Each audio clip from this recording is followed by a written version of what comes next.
BrenTech here, where tech is made simple.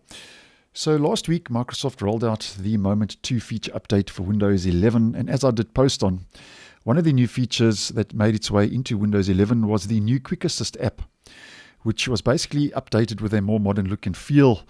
And if we just head over to a screenshot from a previous video I did regarding the Quick Assist app, this is what it used to look like previously before the update rolled out.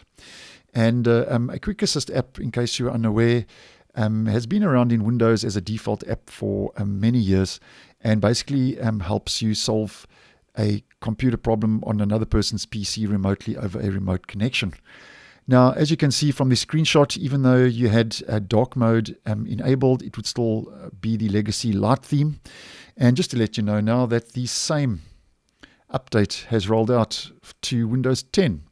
So if we just head over to the Quick Assist app on Windows 10, Windows 10 now, the legacy version of the Quick Assist app has been updated and now is exactly the same as the new modernized version of the Quick Assist app that you get over on Windows 11. The only difference is obviously we don't get the fluent design and the rounded corners because obviously we are dealing with Windows 10 here, and that's an Windows 11 feature. But nonetheless, everything else is exactly the same. You can see a more modern look and feel, and obviously lets you help somebody remotely over a remote connection to help solve their computer problems.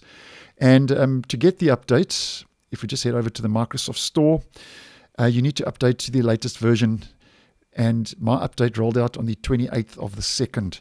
And that was exactly the same day that Microsoft rolled out the Moment 2 update for Windows 11. And this was on Windows 10. So obviously, when they rolled out the new Quick Assist app to Windows 11, they introduced it into Windows 10 as well. So just letting you know, the new modernized version of the Quick Assist app supporting a dark theme now as well. So it supports your system default theme, as we can see, is now available for Windows 10 users.